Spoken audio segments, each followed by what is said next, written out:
So let's talk about your map a little bit here. Okay. So maybe you want to. Where was the inspiration for this? What made you decide to go for that?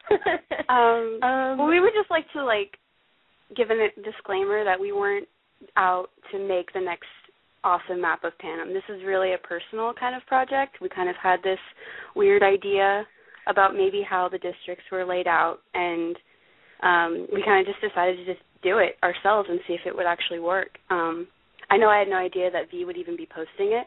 It was more of a, well, this is kind of interesting. I'm going to Google some things, and she's going to lay it out in her Photoshop and see if it matches up, and we kind of liked the way it ended up, and that was pretty much it. Yeah. We were actually joking. We were just going to come on the show and say, it was born of Friday night at 3 a.m, hopped up on sugar and loving Finnick O'Dare. So that's really where it came from, was wanting to picture him in District 4. So, yeah. Yeah, I saw that you guys actually set aside a special island for Finnick and Annie. that was honestly just because we were like, Finnick and Annie are the cutest thing that's ever existed. Let's let them live somewhere cute with Mags, and yeah, that's how that happened. And if you guys, I was just going to let listeners know where to find your map really quickly. If you're listening and you want to go see this map right now, you can go to, is it V's live journal or is this Meg's live journal? It's mine, yeah. Are you V? Yeah. Sorry. Yeah. Oh, okay. So if you want to go check out the map right now and sort of read a bit about the insane amount of work that went into it, it's at aimmyarrowshigh.livejournal.com/32461.html. So you guys can go there and look at it while you're listening. Wait. Maybe you can repeat that. I couldn't even make that all out. What was that? Aim arrows high? Aim my arrows high. Arrows high. And that's at livejournal.com. And then it's /32461.html.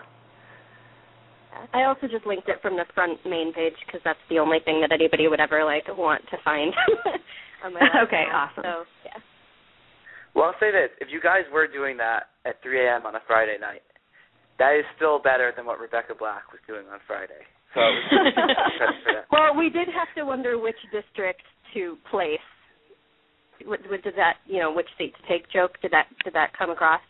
That's what I was trying there. Exactly. Delayed reaction. Torturing this side of the world too. Don't worry.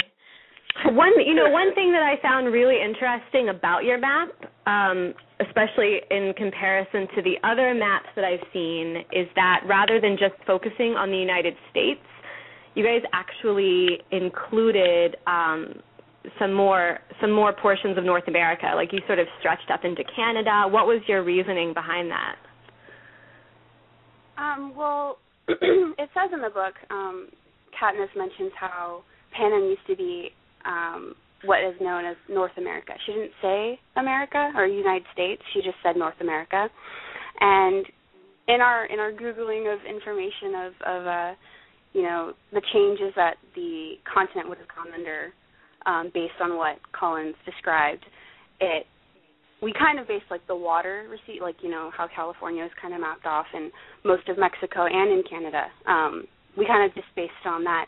If something that huge would have happened, and if Panem became Panem, obviously the three countries would not exist. So really the borders wouldn't matter anymore, and that's kind of what we were going after.